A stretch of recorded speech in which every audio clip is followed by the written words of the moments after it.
정말로 큰일 났습니다. 이게 시작부터 배렸어요. 네. 시작부터 절단이 난 거예요. 네, 네.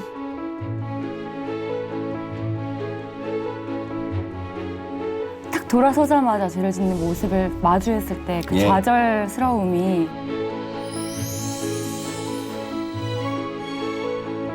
우리가 사방으로 우겨쌈을 당하고 답답한 일을 당할지라도 낙심하지 않을 이유는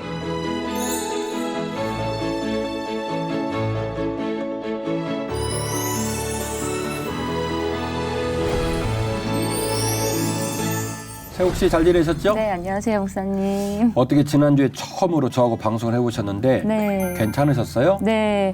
1대1로 이렇게 목사님과 단둘이서 성경 공부를 할 수 있는 기회가 없잖아요, 사실은. 네, 네, 뭐 네. 2명, 3명이면 몰라도요. 그러죠. 근데 이렇게 목사님과 눈을 마주하며 성경 말씀을 듣고 가니까 확실히 더 여운이 길게 남더라고요. 지난주에 오셔가지고 같이 촬영을 잘해주셨고 피드백을 들어보니까 케미가 잘 맞는다고 그래요. 네. 그래서 너무 좋았고 오늘도 한번 그 케미를 잘 맞춰가지고 즐겁게 이야기를 이어가 보십시다. 네. 한 해를 시작한 것이 엊그제인 것 같은데 벌써 3월 달이 되었어요. 네. 3월이면은 보통 우리가 이제 신정 구정 보내고 그리고 3월 달이면 한참 달려가는 시기처럼 보이지만 학생들한테는 3월 달이 개학 시기예요. 네. 또 학생들에서는 3월 하면 봄이 되면서 새로운 한 해가 시작되는 그런 느낌이거든요. 네. 그래서 그런 학생들의 느낌들을 생각해 보면서 오늘 신자의 품격편을 찍어보려고 합니다. 네, 신자의 품격이에요. 예. 드라마 있었죠? 신사의 품격이라고. 네, 어쩐지 많이 들어본 것 같았어요. 그렇죠. 제가 네. 비슷하게 만든 거예요. 네. 그래서 신자의 품격.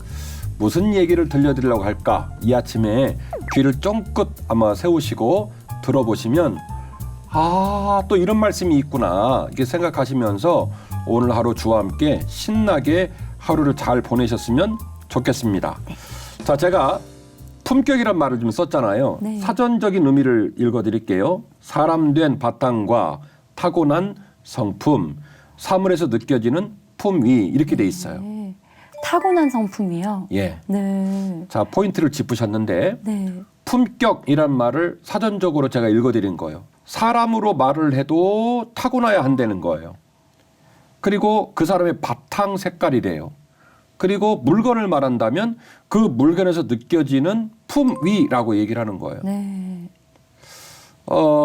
이제 우리에게 이제 굉장히 슬픈 마음이 생기는 건데 품격이라는 말은 사후에 후천적으로 만들어지는 게 아니라 원래부터 존재하는 수동적으로 존재하는 가치 네. 이런 의미가 더 강해요. 네. 바탕에 깔려 있거나 혹은 타고난 성품이거나 혹은 그 재질을 형성하고 있는 품위 이것이 뭐냐면 품격이다라고 얘기를 하는 거예요.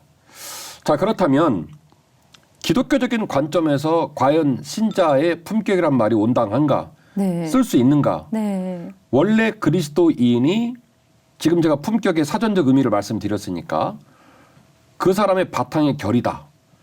그 사람이 타고난 성품이다라고 말을 했을 때 네. 품격이라 쓸 수 있는 그런 가치를 우리가 갖고 태어날까? 이게 이제 고민인데 네. 정말로 큰일 났습니다. 로마서 3장 23절 말씀 이렇게 말합니다. 모든 사람이 죄를 범하였음에 하나님의 영광에 이르지를 못했다. 네. 대박. 이게 시작부터 배렸어요. 네. 시작부터 절단이 난 거예요. 네. 네. 사람은 태어날 때부터 죄인이다. 누구도 죄인이 아닌 사람이 없다. 더 깊이 이야기꾼인 김진호 목사도 우리 방세옥 씨도 우리 저홍현 PD님, 서상희 작가님, 영상 감독님들, 저 조종실에 들어있는 제작팀 모두 다 죄인이다. 네. 심지어 이 아침에 이 말씀을 듣고 있는 시청자들도 죄인이다. 네. 그러니 우리가 무슨 근거로 품격을 논할 수가 있겠어요. 네. 우리 인생에 어떤 바탕에 품격이 있다고. 우리들이 타고난 어떤 성품에 그런 품격이 있다고 우리가 이런 말을 쓸 수 있겠냔 말이에요. 네. 큰일 났단 말이에요. 그런데 주님은 우리에게 뜻밖의 얘기를 합니다.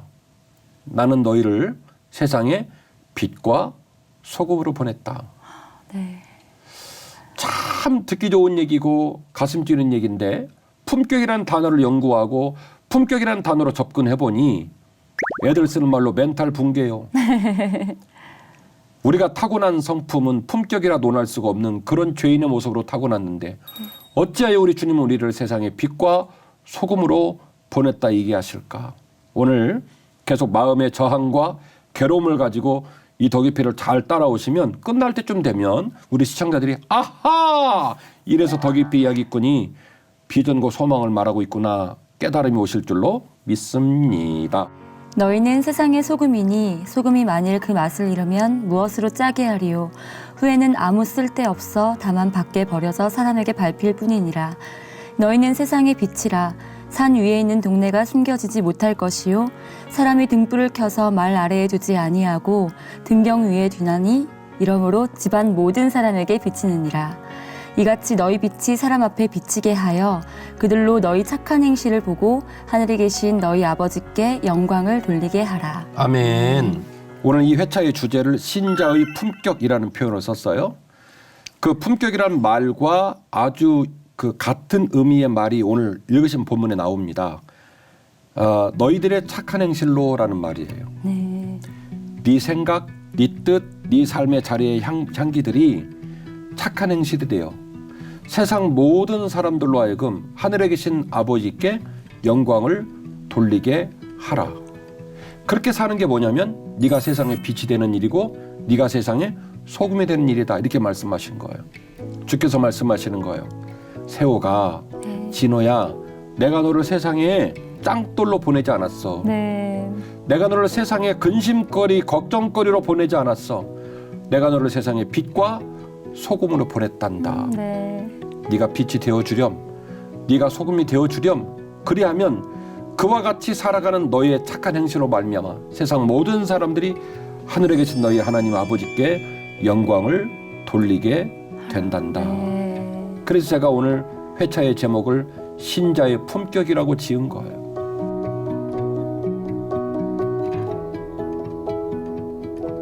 만약 우리가 주님과 무관하게 산다면요, 우리는 죄인 중에 죄인, 괴수 중에 괴수예요.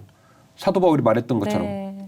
빛도 소금도 될 수 없는 무익한 사람으로 살다가 인생을 끝내버릴 거예요. 네. 그런 우리 인생에 어떻게 품격을 말할 수가 있을까? 그러나 예수 그리스도께서 우리를 당신의 아들과 딸 삼아 주셔서 중생을 체험하고 너는 나의 딸이야, 너는 나의 아들이야. 우리 세옥 씨는 아직 자녀를 안 낳았기 때문에 자녀를 낳아보면 제가 무슨 말을 하는지 알 수 있어요. 제가 그래서 너무 그 마음을 너무 알고 싶어가지고 자녀를 얼른 낳아야 되나 생각하고 있어요. 얼른 낳으세요. 네. 안 낳을 거란 모르겠지만 낳으려면 얼른 낳으시길 바랍니다. 제가 그 젊었을 때 선교단 활동을 하고 막 해외도 공연 다니고 그랬거든요. 네. 그래갖고 아기를 늦게 낳은 거예요. 네. 우리 동기들 중에 제일 늦게 낳은 거예요. 지금 우리 동기는 자녀를 장가를 보내는데 제 둘째가 고2예요. 네. 그래갖고 제가 깨달은 거 있는데 시청자 여러분, 자녀는 지혜와 경륜으로 기르는 게 아닙니다. 자녀는 그냥 힘으로 기르는 겁니다. 어른들은 많이 맞아요. 네. 젊어서 나는 게 훨씬 나아요. 네. 그런 비전을 가지셨으면 좋겠습니다. 네. 자녀를 낳아보시면, 세옥 씨, 자녀를 낳아보시면 부모가 자녀를 사랑한다는 게 얼마나 일방적 사랑인지를 깨닫게 됩니다. 네. 맨날 뻥치고 거짓말하고 약속 안 지키고 찔려요. 속색이고 네. 세상에서 그리하면 책임을 지워요. 내용 증명 보내고 잡아가서 벌금을 때리고. 그런데 부모는요, 그 모든 자녀의 허물을 가슴에 끌어안아요. 네. 그리고 말해요. 아들아, 너를 사랑해. 딸아, 너를 사랑해. 이것을 신앙적인 용어로 말씀드리면 칭의의 은혜예요. 네. 칭의. 네. 거룩하지 않는데, 네. 온전하지 않는데, 의인될 수 없는데, 내가 너를 딸 삼았기 때문에, 내가 너를 아들 삼았기 때문에 내가 너를 거룩하다 칭하겠다. 네. 그래서 이른바 칭의의 은혜예요. 주 예수 그리스도의 피값으로 우리는 새로운 생명을 선물로 받았어요. 그게 칭의의 은혜예요. 네. 우리가 죄인으로 태어나서 오늘 회차의 주제처럼 품격 옆에도 못 갈 인간이지만, 품격을 드러낼 수 없는 인간이지만 어찌하여 주님께서 빛과 소금의 사명을 말씀하실까? 주님과 함께라면 얼마든지 빛과 소금의 사명을 감당할 수 있기 때문에. 네. 주님의 은혜라고 한다면 얼마든지 우리의 삶이 스위칭되어서 뒤집어지고 바뀌어서 주님이 기뻐하는 신자의 품격을 꿈꿀 수 있는 삶을 살 수 있기 때문에 주님이 그것을 우리에게 요구하고 있는 거예요. 내가 그리스도와 함께 십자가에 못 박혔나니 그런즉 이제는 내가 사는 것이 아니요 오직 내 안에 그리스도께서 사시는 것이라. 이제 내가 육체 가운데 사는 것은 나를 사랑하사 나를 위하여 자기 자신을 버리신 하나님의 아들을 믿는 믿음 안에서 사는 것이라. 아멘. 바울이 그렇게 말하는 거예요. 나는 과거에 죄인 중에 괴수고, 나는 과거에 주님을 아프게 했던 사람이고, 나는 과거에 품격을 논할 수 없는 그런 모습이었지만 내가 주 예수 그리스도와 함께 십자가에 못 박혀 죽었다. 네. 주님께서 십자가에 달려 돌아가심으로 영원한 대속죄의 제물이 되셔서 인류의 모든 죄를 사하실 때 내 모든 죄를 사하셨다. 그리고 이제 이후로는 내가 살아가는데 내 주 못 믿고 사는 게 아니라, 내 잘난 걸로 사는 게 아니라, 내가 산 것이 아니라 오직 내 안에 살아계신 예수 그리스도로 말미암아 사는 것이니라. 네. 할렐루야. 네. 이 고백이 우리 두 사람의 고백이어야 하고 오늘 덕유피를 시청하시는 시청자들의 고백 되어야 해요. 저와 여러분이 어떻게 감히 품격을 말하겠습니까? 틈만 나면 거짓말하고 뻥치고 약속 안 지키고 어떨 때는 심지어 의도적으로 죄를 짓는 죄인 중에 죄인인 우리가 어떻게 신자의 품격을 말하겠어요? 빛과 소금이요? 어디다 대고 빛과 소금의 말을 얘기하겠습니까? 그릇이 준비되지 않았는데, 자격이 없는데 어떻게 빛과 소금의 사명을 말하겠어요? 그러나 사도 바울의 고백처럼 내가 그리스도와 함께 내 과거의 모습은 죽었다. 그리스도께서 죽으시는 그 십자가의 은혜 가운데 내 모든 이전의 모습은 죽고 오늘 이후로 내가 사는 것은 나로 말미암아 사는 게 아니라 내 안에 살아계신 그리스도 예수로 말미암아 사는 것이다. 아멘. 그래서 나를 사랑하사 나를 위해 자기 자신을 버리신 예수 그리스도를 믿는 믿음, 그분을 사랑하는 믿음으로 나는 남은 삶을 살아가게 될 것이다. 아멘. 그래서 앞서 소개한 본문과 뒤에 소개한 갈라디아서 2장 본문이 짝을 이루어서 드디어 이제 견인을 하기 시작하는 거예요. 네. 우리는 품격을 논할 수 없다. 제가 그랬죠.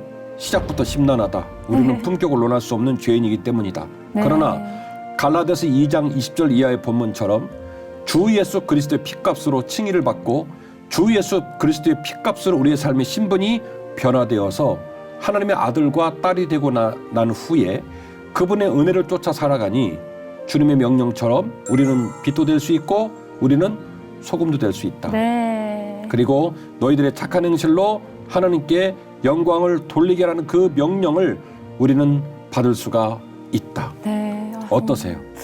좌절스러울 때가 많은 것 같아요, 목사님. 정말 은혜를 받고 하나님의 그 무궁무진한 사랑을 받고 딱 돌아서자마자 죄를 짓는 모습을 마주했을 때 그 예. 좌절스러움이 그랬을 때 머물 수 없잖아요. 그 좌절 안에. 맞아요. 근데 이제 그 주님이 주시는 이미 죽었다. 나와 함께 십자가에서 죽었고 네. 이제는 내가 그리스도 안에 사는 것이라 이 말씀이 너무나 자유하게 해주시는 그 말씀인 것 같아요. 우리 세옥 씨에게도 또 시청자들에게도 엄중하게 말씀을 드립니다. 제가 청소년 사역을 15년 넘게 했어요. 네. 제 표현으로 얘기할게요. 제 표현으로 오늘 작정하고 말씀을 드리겠습니다. 제가 이제 청소년 사역도 오래 했고 현장 목회자이니까 현장에서 우리 성도들 섬기거든요. 네. 그런데 이런 표현을 쓰겠습니다. 청소년들은 계란이고요. 네. 어른들은 열대과일이에요. 청소년들을 사역해 보면요, 뺀질뺀질해요. 난공불락이에요. 네. 동글동글해가지고 어디에도 약점이 보이지 않아. 네. 단단해. 그래서 이거 도대체 못해 먹겠다 싶어요. 아주 그냥 뺀질뺀질해요. 청소년들은. 그런데요, 막이 얇아요. 그 단단한 막이 얇아요. 한 번만 탁 깨지면 저녁에 제 표현으로 지진다고 그러는데 네. 말씀으로 막 지지고 성령 충만해서 탁 깨지면 네. 쑥 들어가요. 달걀 안에가 아무것도 없죠? 네. 물렁물렁하죠? 네. 약하죠? 껍질만 깨지면 안에까지 쑥 들어갑니다. 그런데 말이죠. 어른들은 열대과일이에요. 네. 제가 부흥회 다니고 집회하면 막 아멘, 우리 세욱 씨처럼 목사님 오늘 놀랬어요. 목사님 저 오늘 변화 받았어요. 어머나, 네. 그래 막 너무너무 수용을 잘해. 그래서 막 열대과일 막 향기 너무 막 향기롭잖아요. 네. 그래갖고 막 말씀을 아멘, 아멘, 아멘. 그래서 쑥 들어가는데 열대과일은 말이죠. 좀 까보면 안에 입다시만한 씨가 있어. 아, 네. 난공불락이요. 들어갈 때는 쉽게 들어가고 수용이 잘 된 것 같은데 특정 위치에 가면 더 이상 들어가질 않아. 견고한 진이 있죠. 그러지요. 네. 그래서 청소년 사에게 훨씬 더 보람이 있어 사실은. 네. 네. 그래서 더 깊이 시청자들께서 열대 과일을 포기하고 계란 되시기를 원합니다. 아멘. 네. 계란이 되겠습니다. 네, 목사님. 그래서 안에까지 쑥 들어가는 그런 은혜가 우리 모두에게 있었으면 좋겠습니다. 아멘. 왜냐하면 주님께서 우리에게 새로운 품격을 선물로 주시기 때문입니다. 바울이 고백했다고 그랬죠. 나는 그리스도 안에서 죽고 새롭게 태어났다. 이제 이후로는 내가 사는 게 아니라 내 안에 계신 그리스도의 은혜로 산다. 고백을 했다고 그랬죠. 그리고 주님이 명령을 줬다고 그랬죠. 너희는 세상의 빛이다. 너희는 세상의 소금이다. 너희 착한 행실로 세상에 있는 모든 것들이 살아계신 하나님께 영광을 돌리게 하라. 쉽다 어렵다. 어렵다. 그럼 누가 도와주셔야 되는데 네. 그걸 할 수 있도록 돕는 분이 누구냐면 주 예수 그리스도이십니다.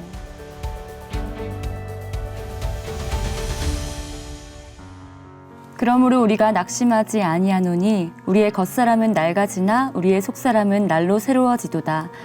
우리가 잠시 받는 환난에 경한 것이 직기 크고 영원한 영광에 중한 것을 우리에게 이루게 함이니 우리가 주목하는 것은 보이는 것이 아니요 보이지 않는 것이니 보이는 것은 잠깐이요 보이지 않는 것은 영원함이라. 아멘.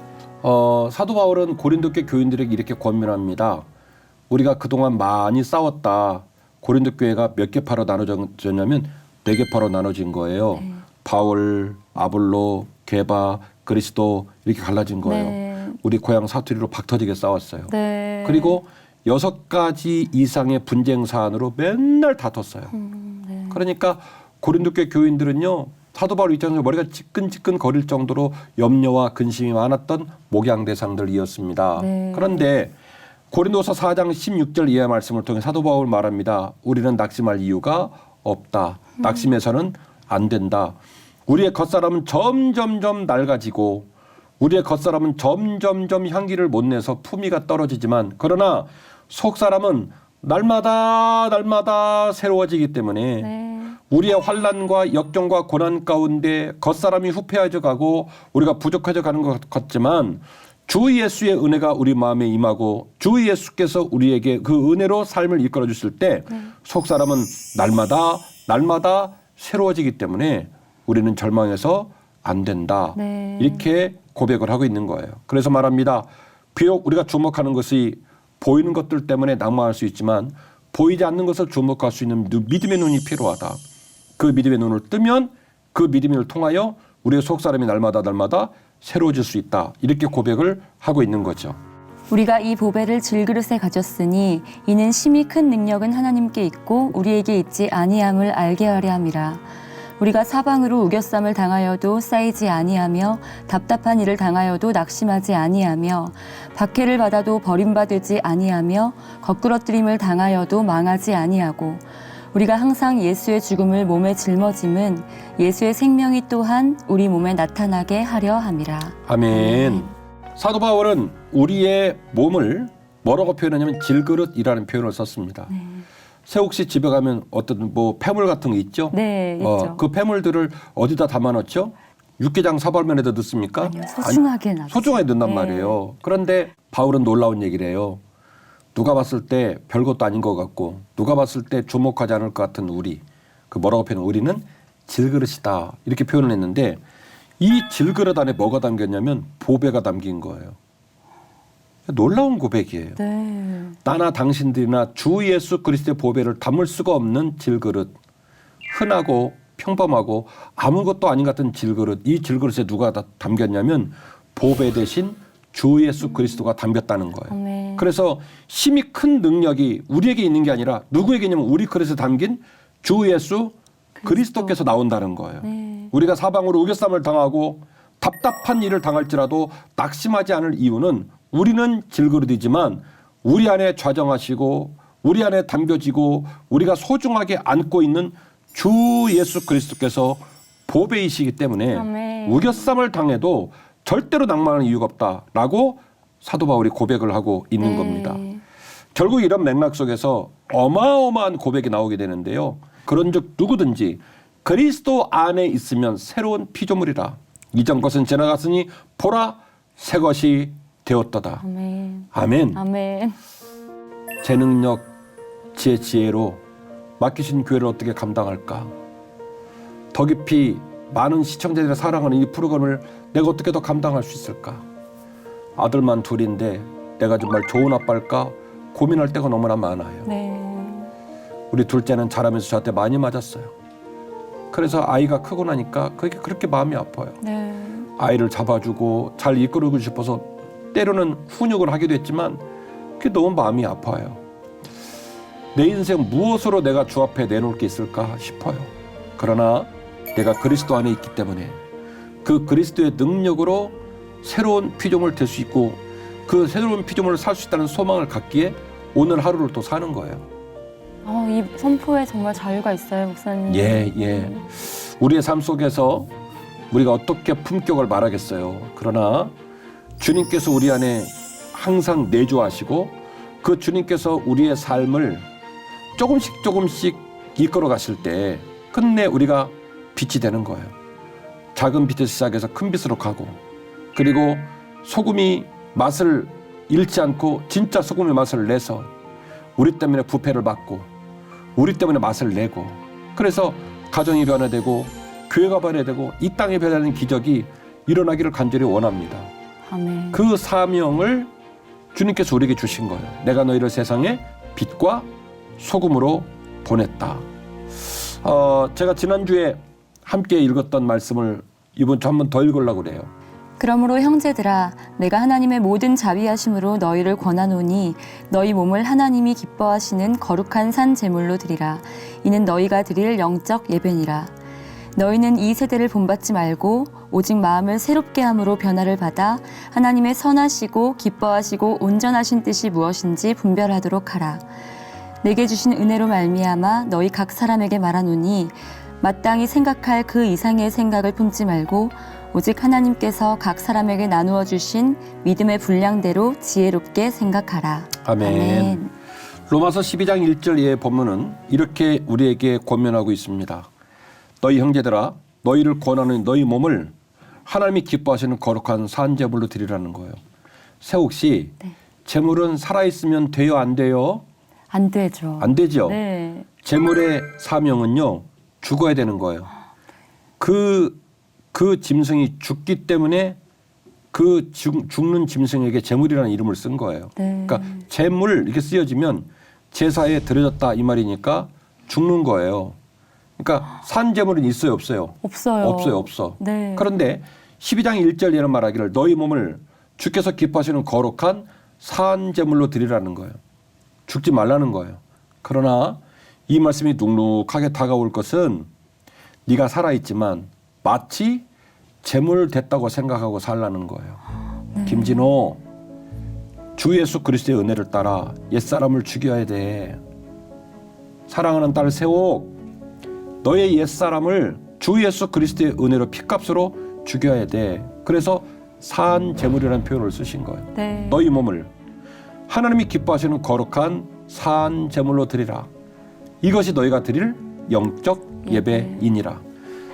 로마서 12장이 말하는 예배는 종교적인 예배, 교회에서 모여서 드리는 의전지향적 예배를 말씀드리는 게 아니라 로마서 12장이 말하는 예배는 뭐냐면 네 삶 속에서 보여주는 네 삶 자체가 예배이어야 한다. 네.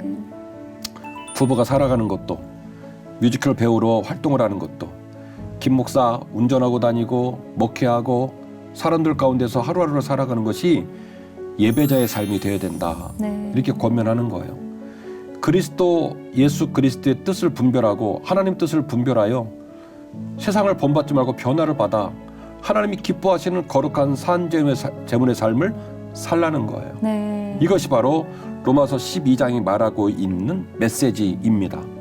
그래서 제가 오늘 드디어 태어날 때부터 죄인인 사람이 어떤 과정을 거쳐서 품격을 꿈꿀 수 있는지 네. 그리고 왜 주님께서 그런 죄인인 사람들에게 빛과 소금의 사명에 놀라운 비전을 주셨는지 그리고 빛과 소금의 사명을 감당할 수 있는 과정이 어떻게 진행되는지 네. 사도 바울의 고백들을 통해서 쭉 좀 복기를 해오고 마지막으로 로마서 12장 말씀을 통하여 너희 몸을 하나님이 기뻐하시는 거룩한 산제물로 드리라. 네. 이것이 너희가 드릴 영적 예배이니라. 네. 는 본문으로 한 편의 이야기를 모두 다 정리를 마쳤어요. 네. 신자의 품격을 말할 때 오늘 제가 말한 맥락으로 성경을 읽으면 아, 이렇게 흘러가는구나. 정확하게 정리가 된 겁니다.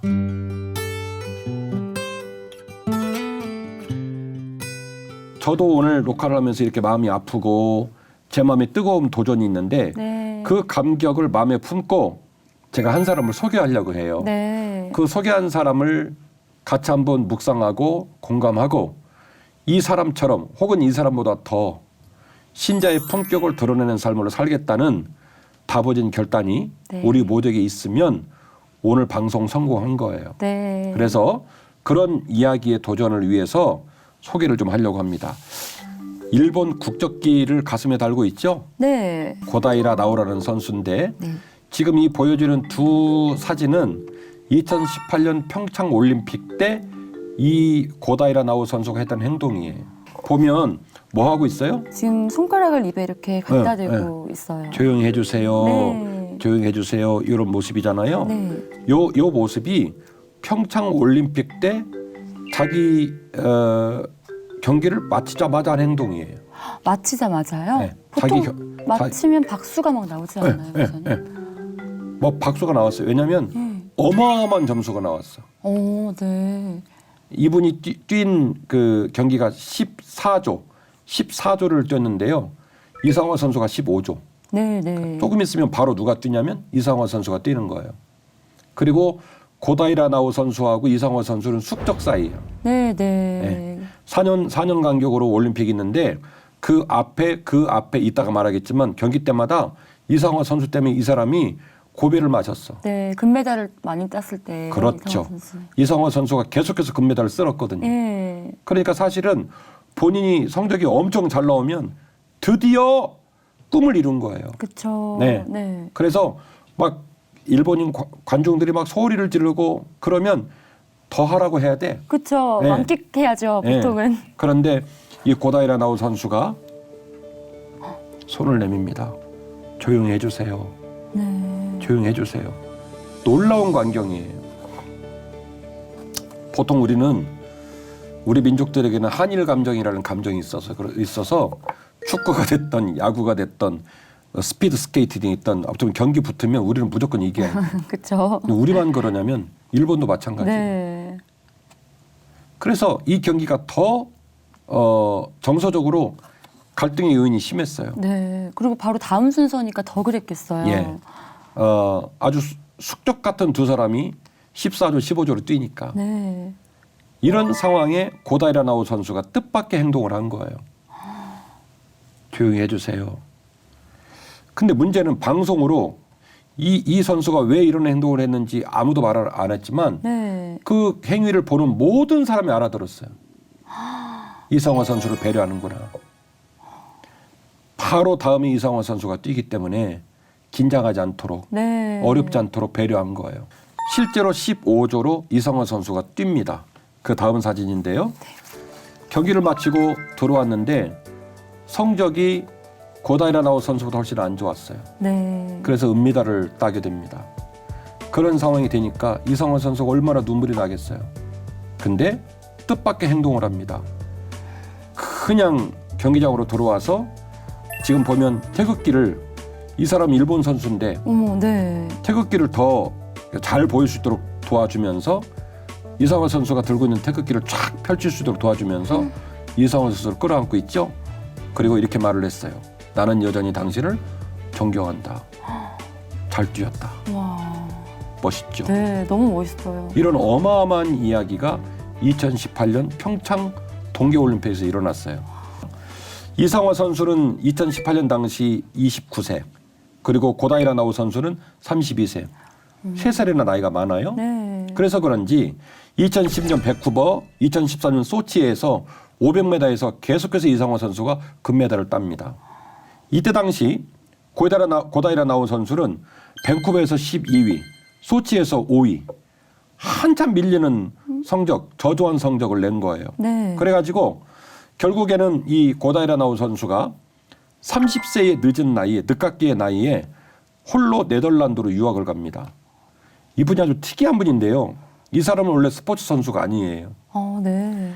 2009년도에 신슈대학교를 졸업하고 그리고 바로 경기를 나온 사람이에요. 네. 직업은 아이자와 병원의 스포츠 장애센터 예방센터의 직원이에요. 직업은. 전문 프로 선수도 아니고 그렇게 민간인인 사람이 스케이트를 좋아하면서 늦게 시작을 한 거예요. 그래서 밴쿠버 올림픽에서 소치 올림픽에서 고다라 나우 선수는 항상 이상화 선수의 그늘에 가려져 있었죠. 네. 30살이 다 된 나이에 홀로 네덜란드로 유학을 갔는데 훈련하는 환경이 그렇게 안 좋았대요.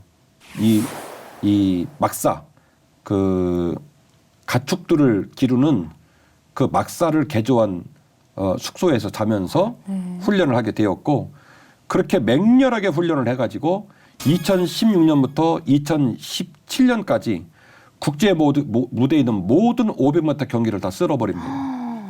와. 다 1등했어요.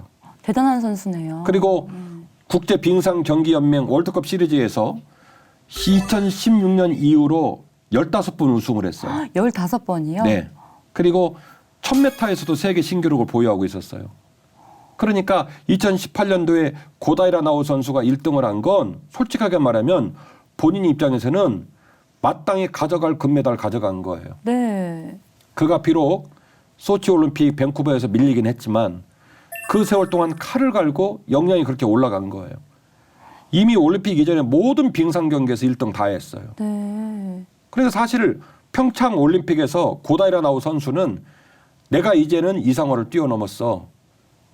내가 결국 이 빙상에서는 빙상 여제야 라고 말하고 싶은 입장이에요. 사실은. 네. 그런데 고다이라 나우 선수가 14조로 뛰고 15조로 뛰는 이상화 선수를 생각하면서 자국 국민들한테 박수 치지 말고 조용히 해줘라. 이상화가 뛴다. 뛰고 났는데 가서 성적이 자기보다 안 나왔잖아요. 네. 그를 끌어안고 말하기를 잘했어. 나는 여전히 당신을 존경해. 이런 말을 한 거예요. 그래가지고요. 이 작은 여인이 어떻게 이런 품격을 가지고 향기를 드러낼 수 있을까. 이분은 두 개 다 한 거예요. 경기에서 1등도 했고 또 하나는 인간으로서 드러낼 수 있는 향기 중에 가장 진한 향기를 보여준 거예요. 네. 이상화 선수를 감동시키고 그래서 이번 동계올림픽 때도 고다이라 나우 선수를 보면서 이상화 선수가 또 반대로 울었어요. 참 너무나 좋은 우정인데 네. 고다이라 나우 선수의 의식, 가치관, 마음에 어떤 마음이 있기에 저런 행동을 할 수 있을까. 네. 깜짝 놀랄 만한 얘기를 제가 들려드릴게요. 일본 언론과의 인터뷰 그리고 각종 언론과의 인터뷰에서 기자들이 궁금할 거 아닙니까? 물어본 거예요. 어떻게 이 어려운 경기를 풀을 수 있었느냐라고 물었더니 이렇게 답을 했대요. 인생은 하나님이 주신 시간으로 여기고 후회 없이 최선을 다해라고 아버지가 편지를 보냈다는 거예요. 네. 이 고다이라 나우 선수의 아버지께서 그리스도인으로서 인생은 하나님이 우리에게 주신 시간으로 여기고 후회 없이 그분께 맡기고 후회 없이 최선을 다해라. 네. 그래서 그 아버지의 권면을 붙들고 최선을 다했고 그러하기 때문에 다른 선수를 배려하고 다른 선수를 격려할 수 있는 용기도 그 선수 마음 안에 있었던 거예요. 네. 훈련이 너무 고되고 힘들고 또 그런 영광에 취해서 아버지의 말은 그냥 흘려들었을 수도 있을 것 같은데 그 말을 마음에 새기고 전 세계인들이 집중하는 그곳에서 이렇게 행동할 수 있는 것도 너무 멋있는 것 같아요. 뿐만 아니라 고다이라 나우 선수는 10년간 선수 생활하면서 단 한 번도 술을 입에 대지 않았대요. 네. 그러니까 그의 삶 가운데 정제되어진 하나님과의 깊은 이 사귐을 갖는 이 집안의 부모님의 이 영적인 리더십이 이 선수의 마음을 움직이면서 자신의 목적도 이룰 뿐만이 아니라 다른 사람을 배려하고 심지어 그 사람을 섬길 수 있는 네. 품격, 인간이 내놓을 수 있는 가장 아름다운 향기를 유감없이 드러내줬다라고 하는 것이죠. 예수께서 나와 말씀하여 이르시되 하늘과 땅의 모든 권세를 내게 주셨으니 그러므로 너희는 가서 모든 민족을 제자로 삼아 아버지와 아들과 성령의 이름으로 세례를 베풀고 내가 너희에게 본부한 모든 것을 가르쳐 지키게 하라. 볼지어다 내가 세상 끝날까지 너희와 항상 함께 있으리라 하시니라. 아멘. 내가 너와 함께 할 거야. 세상 끝날까지. 네 인생이 끝날 때까지 내가 너를 돕고 너와 함께 할 거야. 그러니 아들아, 딸아, 빛 되어주라. 소금 되어주라. 그렇게 명령한 거예요. 주께서 우리를 세상에 빛과 소금으로 보내면서 염려하신 게 있어요.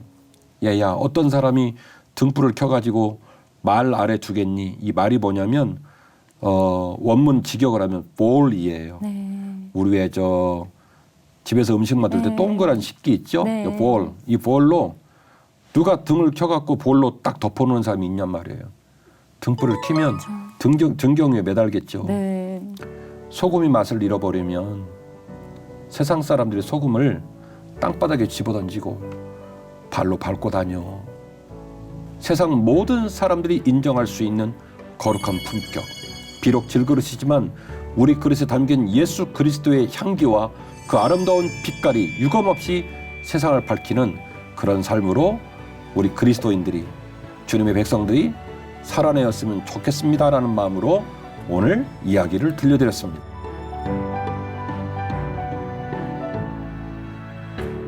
나아질 법하면 또 이렇게 죄를 정말 이 퇴생이 죄의 덩어리구나라는 것들 많이 느낄 때 하나님께서 너무 부드러운 음성으로 저의 존재를 이렇게 말씀해 주시잖아요. 빛과 소금이다. 근데 그 앞에서 변화가 시작되는 것 같다는 생각을 많이 들었어요. 그래서 하나님이 불러주시는 대로 이미 나는 자녀고 나는 빛과 소금이다를 계속 선포하면서 나는 이런 품격이 있는 사람이야를 스스로에게 말해주면서 살아야겠다라는 생각들이 많이 들었어요. 이미 그런 존재인 것을 확신하는 시간이었습니다. 잘하셨습니다. 시청자 여러분, 그리스도인들에게는 실패와 절망은 없습니다.